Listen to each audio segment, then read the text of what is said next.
Saudara-saudara kaum muslimin rahimakumullah.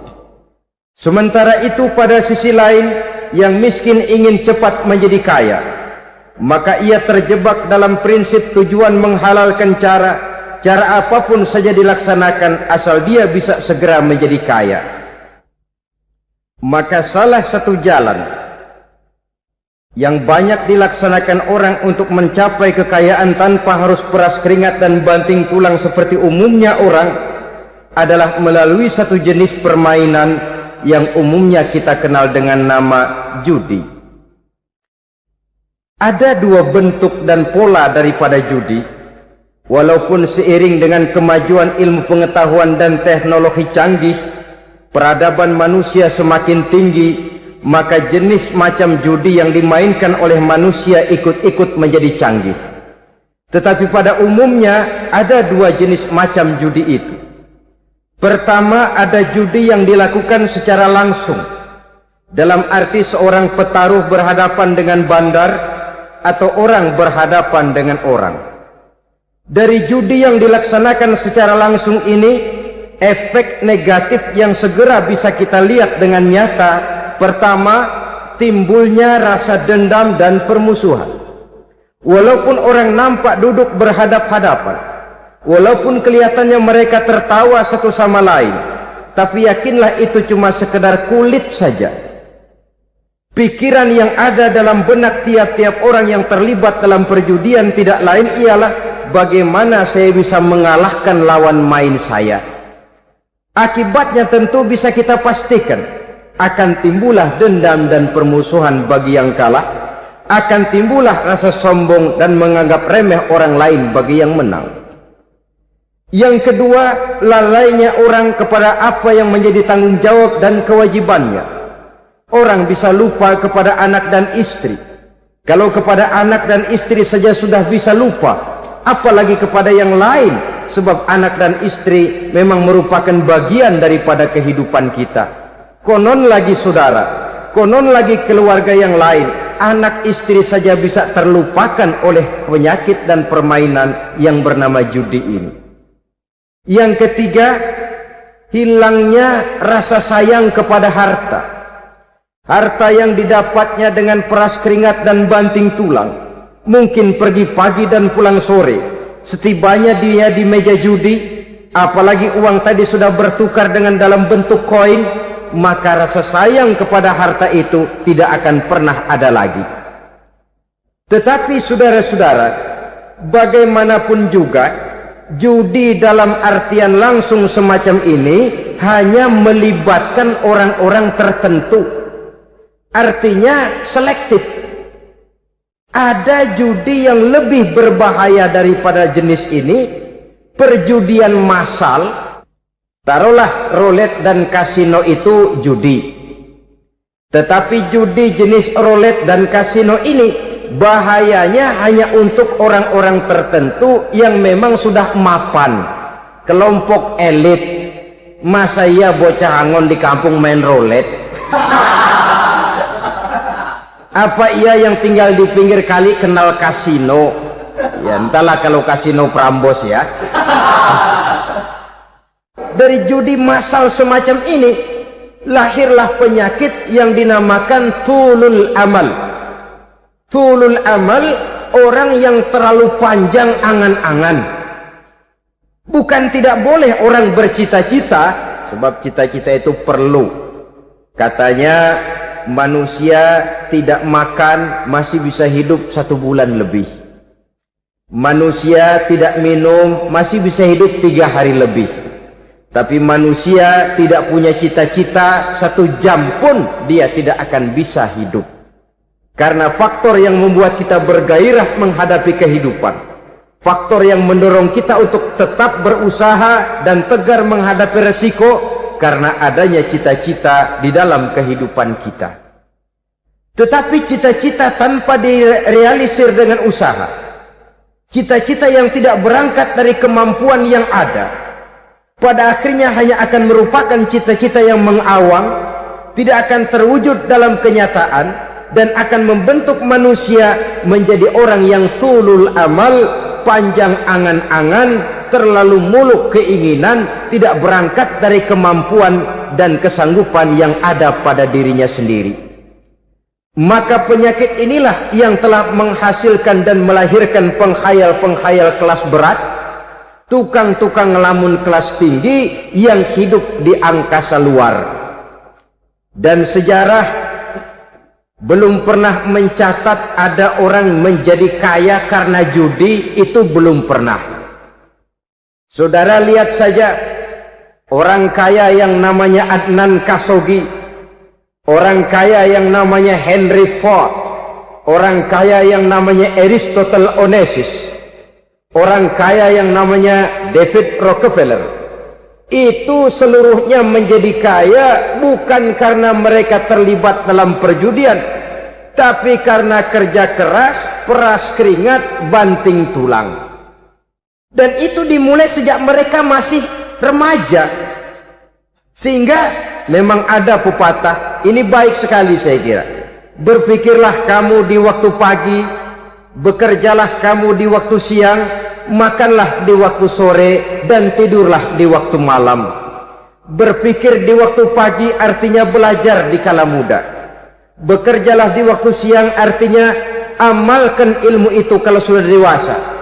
Makanlah di waktu sore, hari tua nanti tinggal menikmati hasilnya. Tidurlah di waktu malam, maksudnya kalau mati, matilah dengan tenang. Logikanya berkaitan.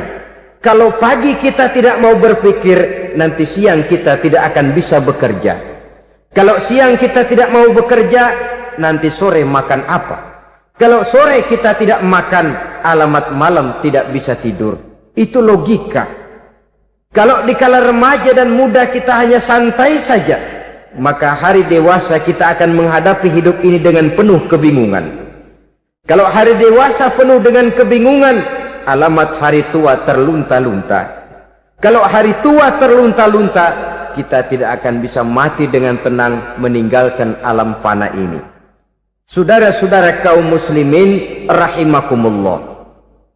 Sehingga ada pepatah mengatakan, many a great man start as a newspaper boy, katanya.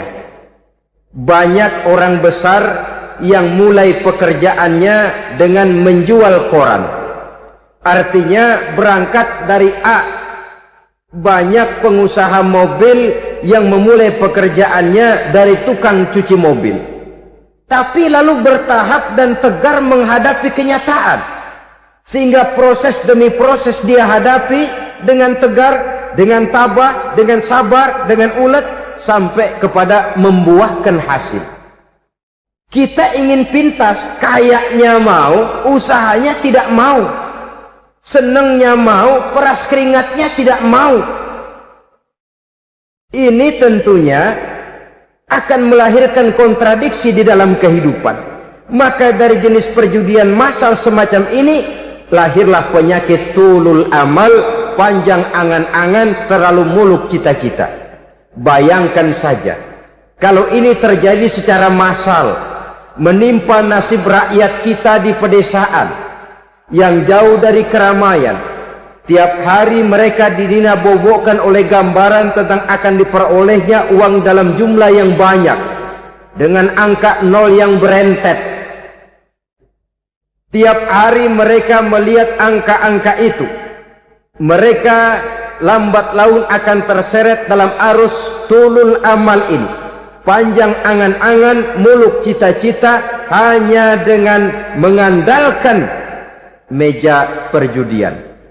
Akibatnya timbul penyakit yang kedua, yang ketiga, yaitu malas berusaha. Orang kalau sudah terlalu asik berkhayal, menghitung bintang di langit, malas berusaha. Kalau ada temannya kerja jadi buruh kasar, bawa hasil yang merupakan jerih payah dan peras keringat dia, satu minggu bergaji 10-15 ribu, diketawain. Apaan gaji lu 10 ribu, 15 ribu? Entar gua nih kalau ketembus 100 juta, entar. Yang 10 ribu dan 15 ribu keringat orang itu dihina, itu dicela. Tetapi dia selalu menghitung, entar nih gua, entarnya wallahu a'lam. Saudara hadirin yang saya muliakan, timbullah sikap malas, padahal di tengah negara sedang membangun di berbagai bidang kehidupan.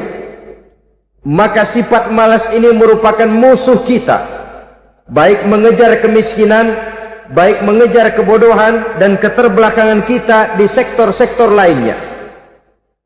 Alangkah akan terganggunya roda pembangunan di negara kita ini jikalau sebagian besar rakyat dihinggapi oleh penyakit malas, yang malas ini dilatar belakangi oleh penyakit tulul amal, terlalu muluk angan-angan, yang angan-angan ini dininabobokan oleh keinginan untuk mendapatkan untung yang besar tanpa peras keringat dan banting tulang.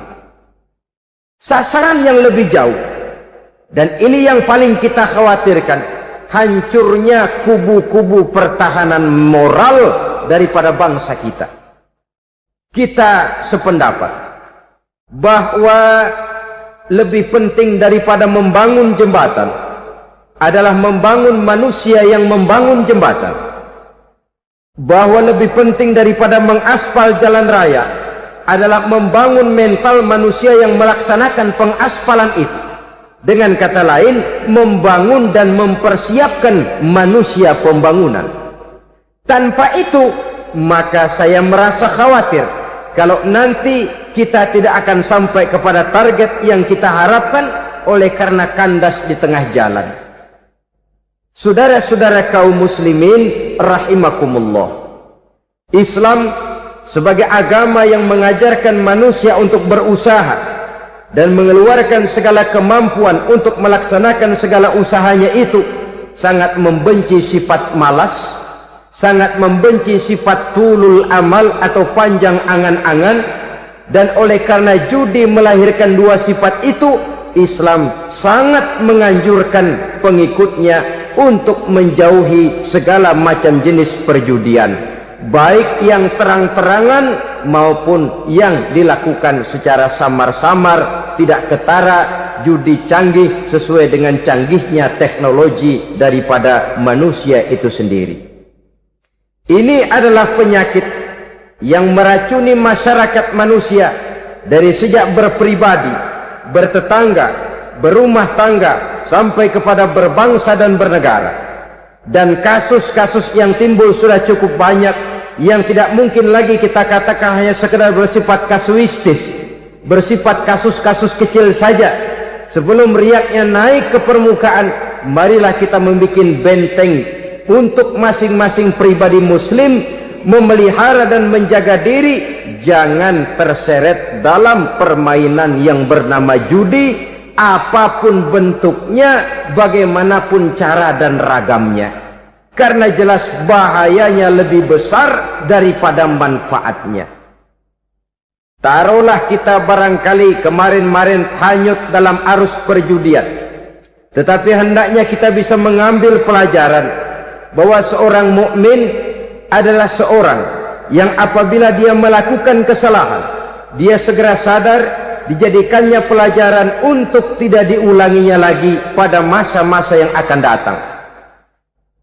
Dengan sikap semacam itu, kita tidak lagi akan mengulangi kesalahan-kesalahan lama, dan grafik kehidupan kita dari hari ke hari akan makin menunjukkan hal-hal yang baik dan positif adanya.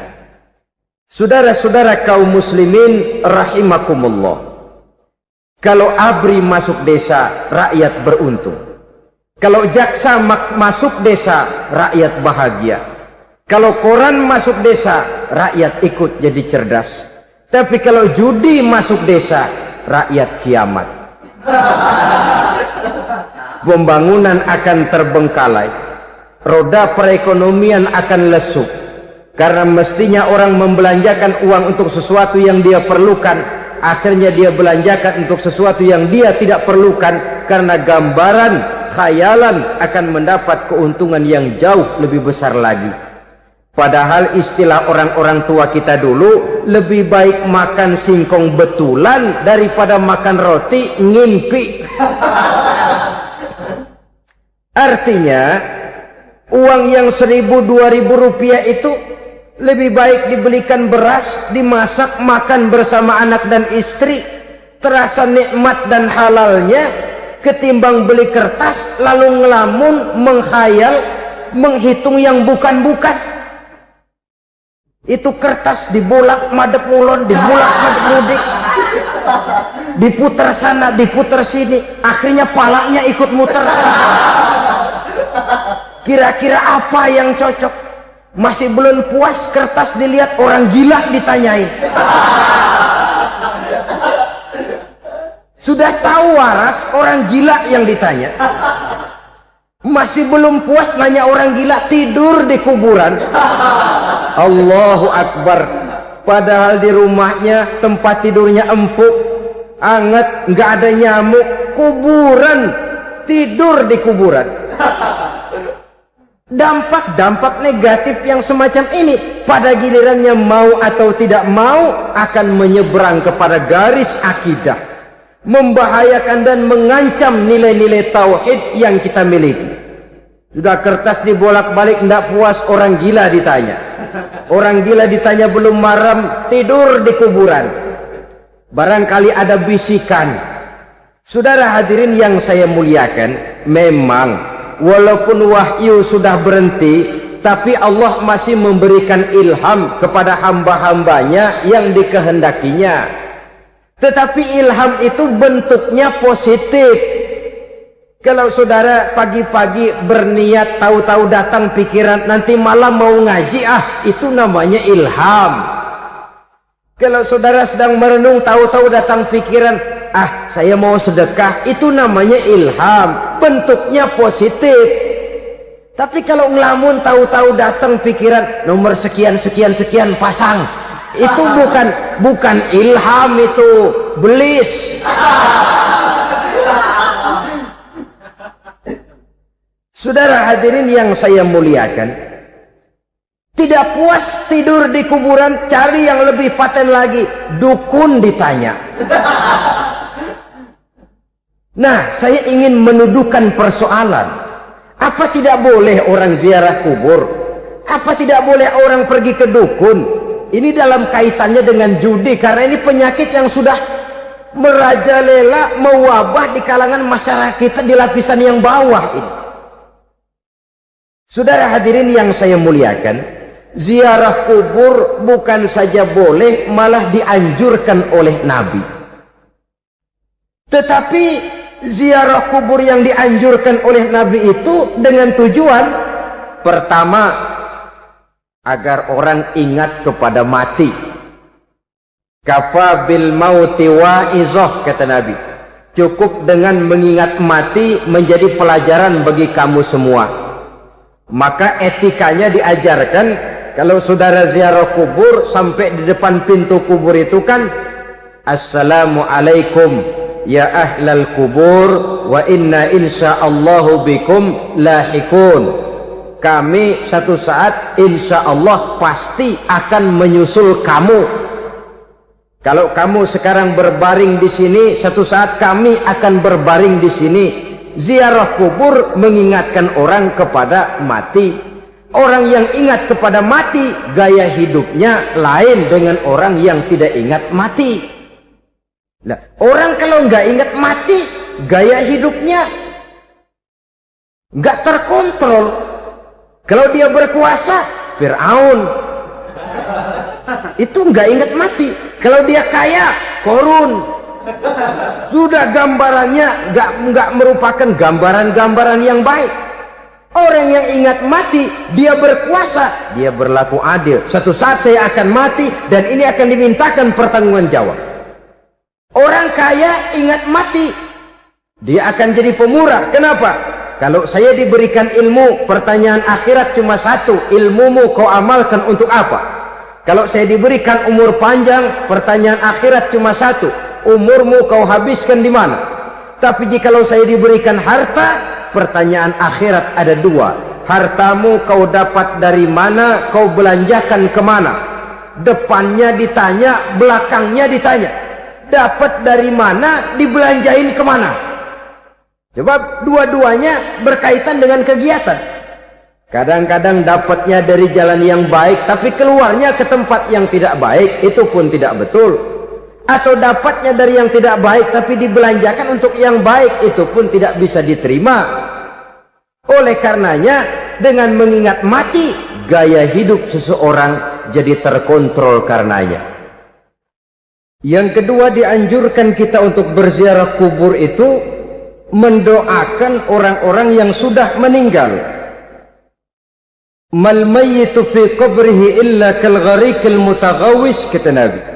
Orang yang sudah meninggal itu di alam barzakhnya adalah seperti orang yang tenggelam di lautan, menunggu doa dari keluarganya yang masih hidup. Apakah itu anaknya, kemenakannya, cucunya, dan lain sebagainya. Adapun yang kalau kita ziarahi itu kuburnya orang-orang yang kita tahu merupakan orang soleh, orang yang berjiwa bersih, yang kita kenal ketakwaannya kepada Allah Subhanahu wa ta'ala, tidak ada salahnya kita bertabarruk, asal jangan dengan satu keyakinan bahwa dia secara mandiri bisa mendoakan kita. Dia hanya bisa melakukan itu hanya dengan izin Allah. Nah, umumnya orang kalau sudah ziarah ke kubur-kubur keramat itu Allahnya kelupaan. Itu yang dikhawatirkan merusak dan mengganggu akidah. Sehingga di awal-awal perkembangan Islam, Nabi pernah melarang orang ziarah kubur itu. Ini bisa kita simak dari hadis, kuntu nahaitukum an ziyaratil qabri fazuruha. Dahulu aku pernah melarang kamu untuk ziarah kubur, adapun sekarang kalau mau ziarah, ziarahlah kamu.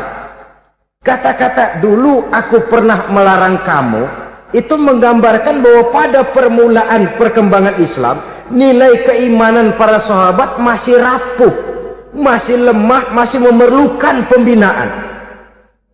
Sehingga kalau mereka sering ke kubur, dikhawatirkan mereka minta kepada kubur. Nah, tetapi tatkala nilai keimanannya sudah mapan, sudah kuat, kata Rasul, fazuruha. Adapun sekarang kalau mau pergi berziarah, ziarahlah kamu. Saudara hadirin yang saya muliakan, jadi jangan melupakan Allah. Saya bisa saja berkata, kalau saya misalnya pakai cincin, lalu saya bilang, saya sejak pakai cincin ini, jangan anak gadis, nenek-nenek ngelihat saya lemes. Atau sejak pakai cincin ini, dagangan laris bener.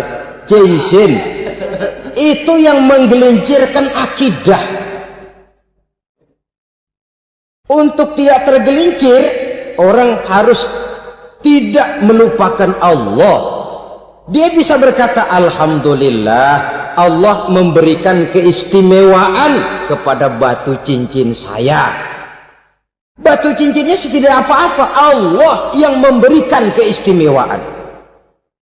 Ini dalam bentuk yang langsung. Dalam bentuk yang tidak langsung kita bisa lihat, misalnya kalau petani ditanya, oh ini bisa panen besar ini rahasianya apa Pak? Oh, pupuk urea. Pupuk urea. Nah, Allah nomor 16. Seorang petani yang baik keimanannya, dia akan berkata, kami bisa panen besar karena izin Allah. Lah, kalau pupuknya mah pakai pupuk urea, izin Allahnya dulu, baru kemudian pupuknya nyusul. Jadi sebenarnya bukan cuma pergi ke dukun yang bisa merusak keimanan, pergi ke dokter juga bisa loh merusak keimanan. Kalau berkeyakinan bahwa dokter itulah yang memberikan sembuh, kenapa akidah saudara tidak tergelincir karenanya? Dokter hanya memberikan obat dan resep, sembuh itu datangnya dari Allah. Ini yang diungkapkan lewat lisan Nabi Ibrahim alaihissalam, wa idza maridtu fahuwa yashfini. Apabila aku sakit, dialah Allah yang memberikan sembuh. Memberikan sembuh. Jangan juga menyalahartikan ayat ini. Ada ayat begini sakit terus nekat. Udah nggak usah berobat dah, memang penyakit dari Tuhan, ntar waktunya baik ya baik ya. Udah ampeg terus dah. Orang yang berobat saja belum tentu sembuh, apalagi yang tidak berobat. Sama juga orang nggak sembahyang kita ajakin ngotot, lo juga yang sembahyang belum tentu masuk surga katanya. Lah yang sembahyang belum tentu masuk surga, bagaimana cengoran lo yang nggak sembahyang?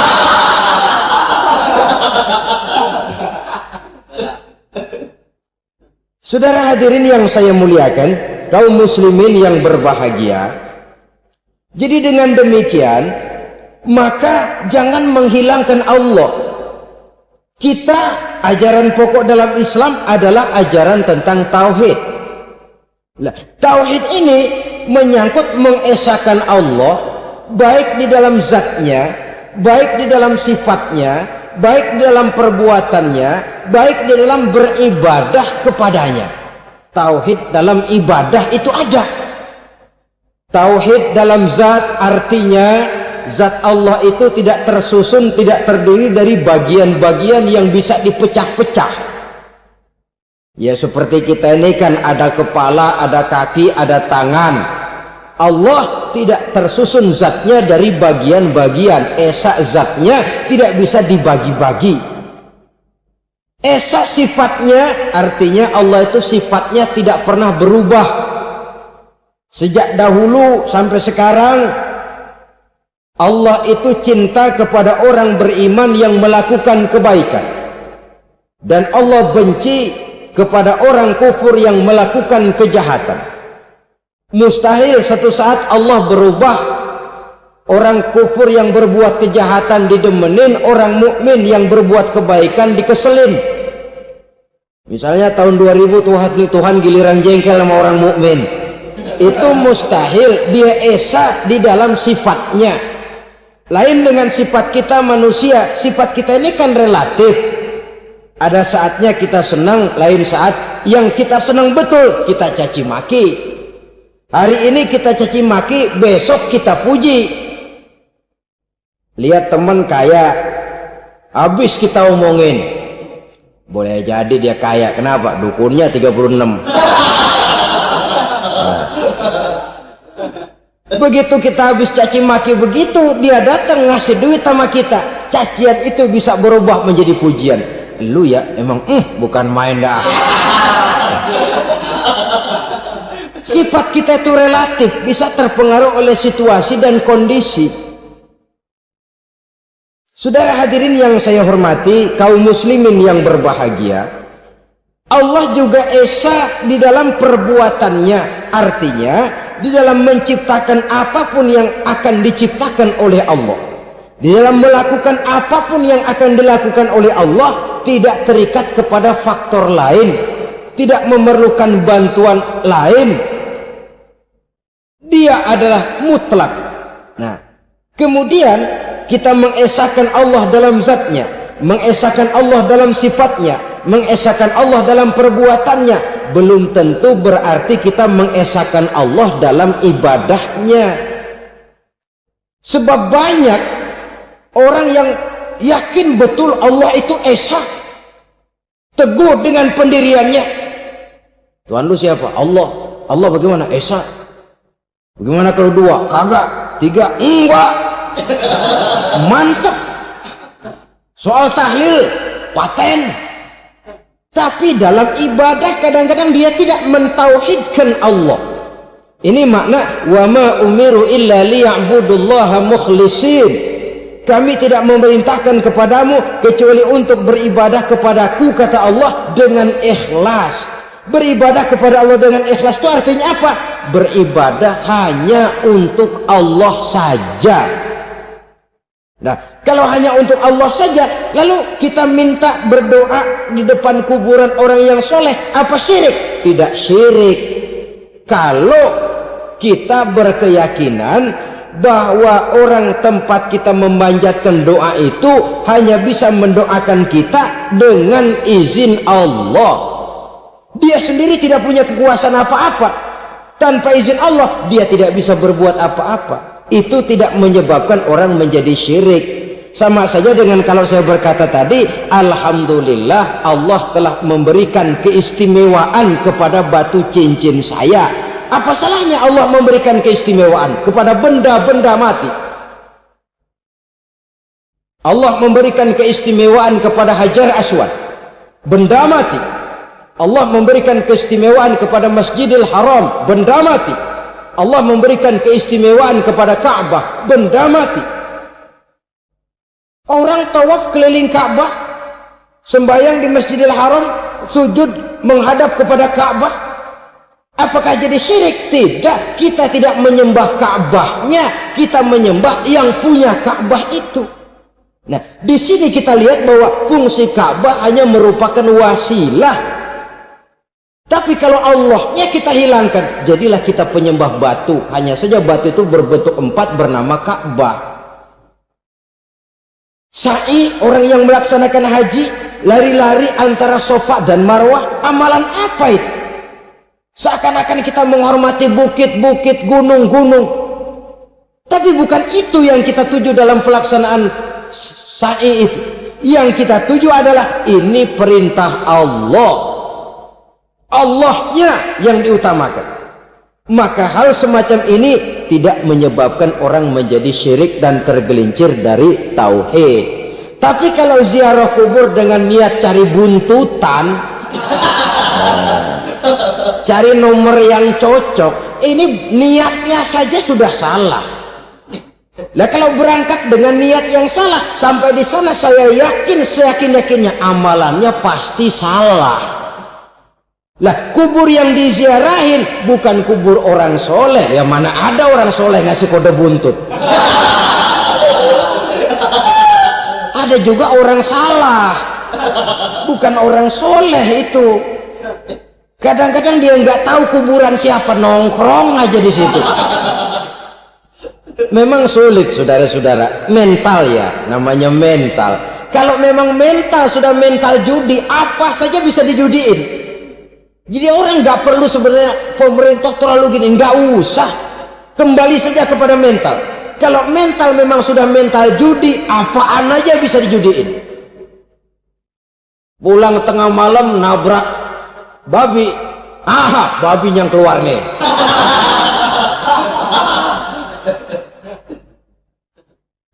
Mobil lewat, nomornya bisa dijudiin. Bajai lewat, bajai bisa dijudiin. Mental. Kalau memang mental sudah mental judi, apapun saja bisa dijudikan. Saudara hadirin yang saya muliakan, lalu bagaimana dengan dukun? Ya, saudara hadirin, pergi ke dukun hakikatnya sama dengan pergi ke dokter. Orang berusaha melaksanakan yang namanya syariat, hakikatnya kembalikan kepada Allah. Syariatnya kita laksanakan. Tetapi, nah ini tetapi, yang pertama saudara harus tahu betul dukunnya itu bayang apa enggak, agamanya kuat apa enggak. Sebab ya tentu tidak ada dukun yang jelek, karena pada umumnya penyakit dukun itu kan nyohor, iklan lewat koleha-kolehanya. Kita bisul kecil datang, kata dukun, ini si kecil kemarin bisul kayak kelapa 5 menit baik. 5 menit, padahal kemarin kagak ada yang datang. Diolah sedemikian rupa supaya orang mantap. Jadi jangan asal sembarangan.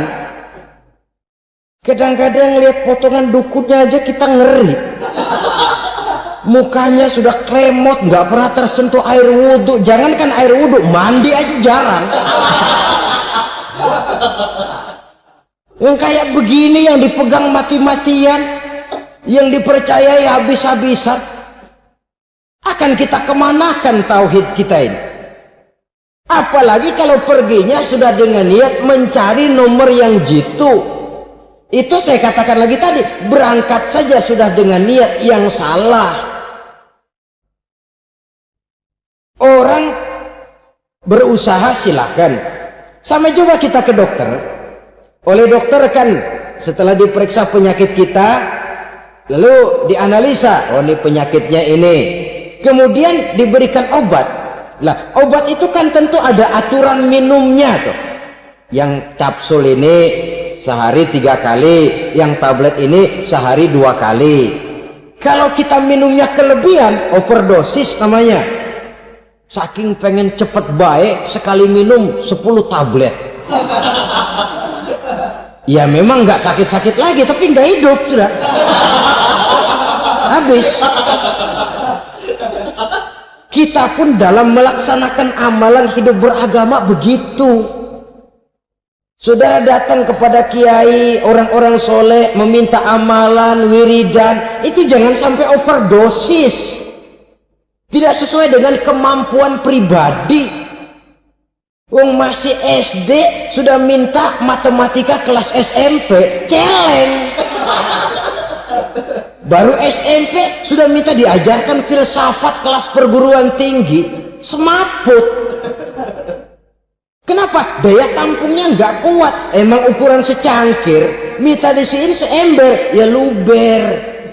Lebihnya nggak cukup. Kenapa? Yang diberikan, yang diamalkan tidak sesuai dengan makomnya, tidak sesuai dengan kemampuan yang ada pada dirinya. Saudara hadirin yang saya muliakan, akhirnya apa? Mencelakakan dirinya sendiri, ngawur. Baru sembahyang seminggu udah ngaku ketemu malaikat. Oh, sembahyang ditemenin malaikat lah, sembahyang baru seminggu mulai tuh malaikat iseng amat. Ya walaupun kalau Allah izinkan tidak mustahil, tapi kan tidak logik. Orang yang melaksanakan ibadah puluhan tahun memerlukan riyadhah dan latihan, khusyuk dan tawadhu, penuh tazallul, merendahkan diri di hadapan Allah, belum tentu mendapat karunia yang semacam itu.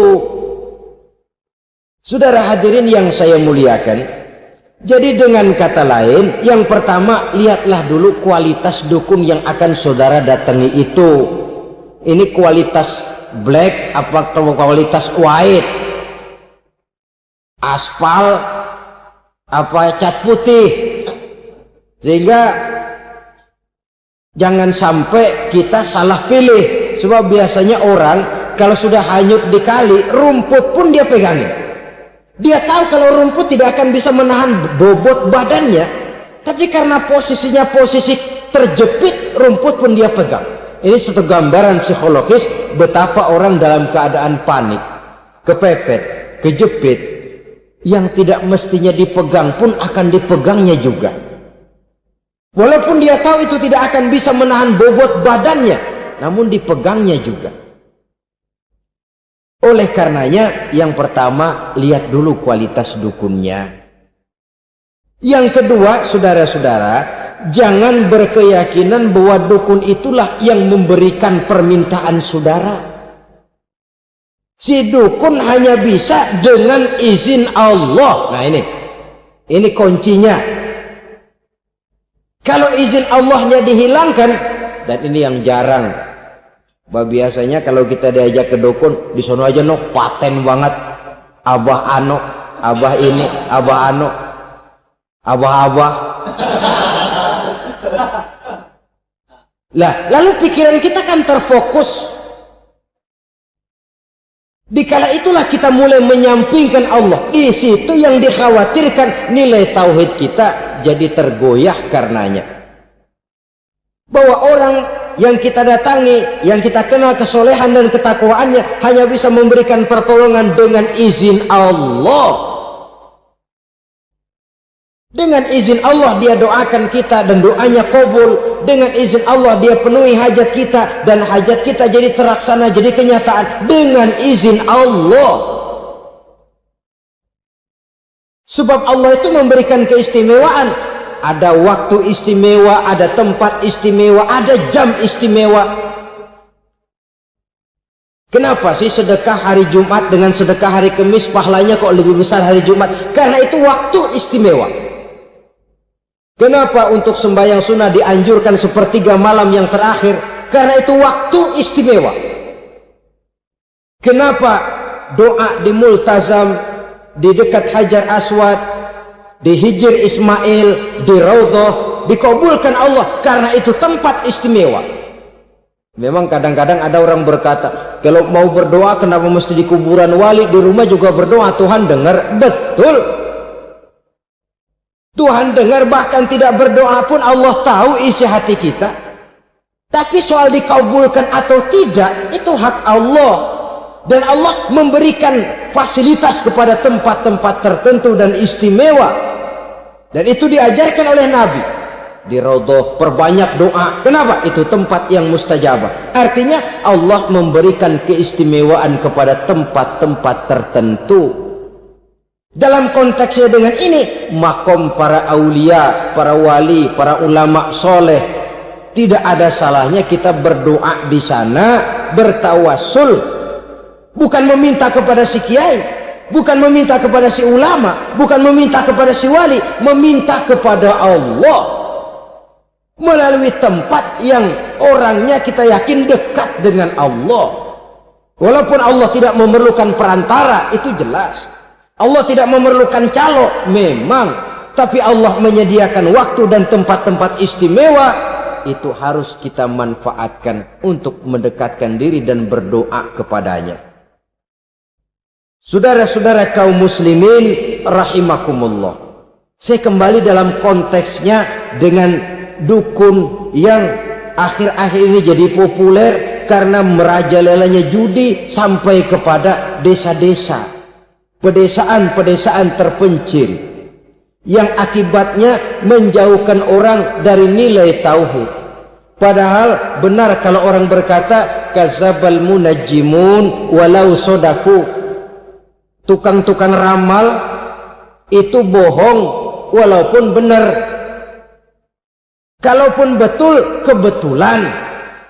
Itu maksudnya bohong walaupun betul, betulnya betul kebetulan. Maka para remaja itu biasanya gemar kepada membaca bintang Anda minggu ini, kan begitu toh? Nah, apa Aries, apa Virgo, apa Leo dan sebagainya, dan itu memang menarik untuk dibaca. Rezeki sebelah kulon, asmara anget. Saudara hadirin, hal yang semacam ini boleh saja untuk dibaca, tapi tidak untuk diyakini kebenarannya. Boleh saja untuk dibaca, tapi tidak untuk diyakini kebenarannya. Karena meyakini kebenarannya sama saja dengan mendahului Allah. Dan itu bisa menggelincirkan nilai-nilai tauhid kita. Tauhid dalam ibadah, saya katakan tadi, menyembah hanya kepada Allah, bermohon hanya kepada Allah dengan menggunakan fasilitas-fasilitas yang disediakan oleh Allah, baik berupa waktu maupun tempat-tempat tertentu dan orang-orang. Ya, kalau waktu dan tempat saja ada yang diberikan keistimewaan oleh Allah, padahal tempat itu benda mati, apalagi manusia yang merupakan makhluk hidup. Saudara hadirin yang saya muliakan, saudara-saudara kaum muslimin yang berbahagia, sehingga dengan demikian kita tetap menjaga nilai-nilai akidah, dan dengan ini syariat kita laksanakan tanpa membuang hakikat. Sebab hakikat tanpa syariat itu kosong. Syariat tanpa hakikat juga tidak ada tujuan. Yang penting hati bersih, nggak sembahyang nggak apa-apa. Mana bisa begitu, Mas? Kalau memang hati bersih nggak usah sembahyang nggak apa-apa. Nabi Muhammad dulu berhenti dong sembahyang. Sebab beliau orang yang hatinya paling bersih. Nah, orang yang hatinya paling bersih saja sembahyang yang nggak berhenti, masa kita lalu mau berhenti? Yang penting kan kita bisa dekat dengan Allah melalui perasaan. Banyak-banyak ingat. Apa itu sembahyang? Macam-macam. Itu hakikat saja tanpa syariat, ya tidak bisa. Syariat saja tanpa hakikat juga gerak lahir yang tanpa roh namanya. Kita melakukan sholat tapi kita tidak tahu untuk apa kita sholat dan kenapa kita sholat dan siapa yang kita sembah di dalam kita sholat. Sehingga dengan demikian keduanya tidak bisa terpisahkan satu sama lain, seperti halnya kulit dan isi. Barangkali pernah saya ingatkan, kulit penting, isi pun juga penting. Hakikat penting, syariat juga penting.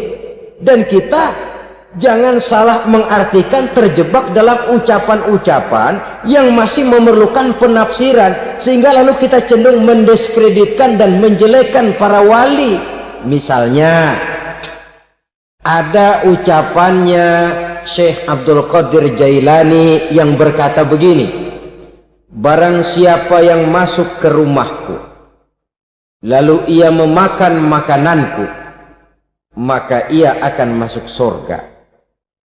Ini kalau ucapan ini dipahami secara apa adanya, ya jelas orang bisa tergelincir.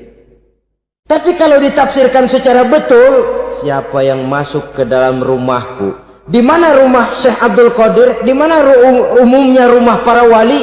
Di masjid. Jadi siapa yang masuk ke dalam rumahku? Masjid. Lah kalau sudah di dalam masjid, makanannya apa? Getuk. Tentu saja tidak. Kalau sudah di masjid itu ya makanannya ya wirid, zikir, tahajud, baca Quran, paling kurang iktikaf. Jadi siapa yang masuk ke masjid lalu dia sujud, wirid, zikir, ya jelas saja surga. Jangan membaca ucapan ini dan terus rame-rame nyari bekas rumah Syekh Abdul Qadir. Rame-rame masuk ya rumah kecil.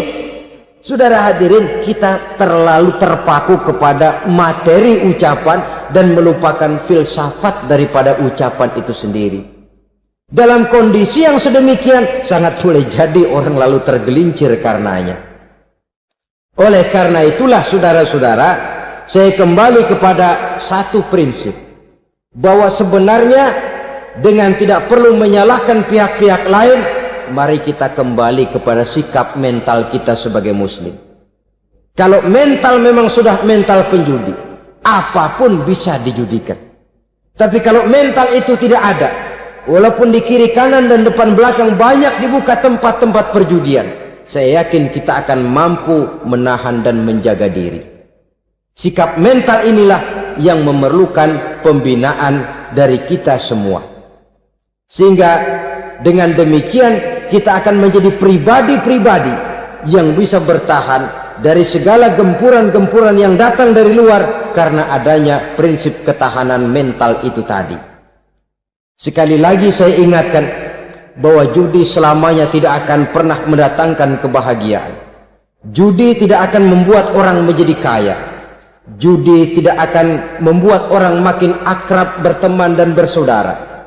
Yang jelas, judi melahirkan permusuhan dan dendam, membangkitkan rasa malas, memulukan angan-angan tanpa mau peras keringat dan banting tulang, melalaikan orang dari tanggung jawab dan kewajibannya, membuat ia lupa kepada anak, istri dan seluruh keluarganya, dan pada akhirnya dia akan terjebak dalam satu permainan yang makin menjauhkan dia dari proses kesadarannya sebagai manusia.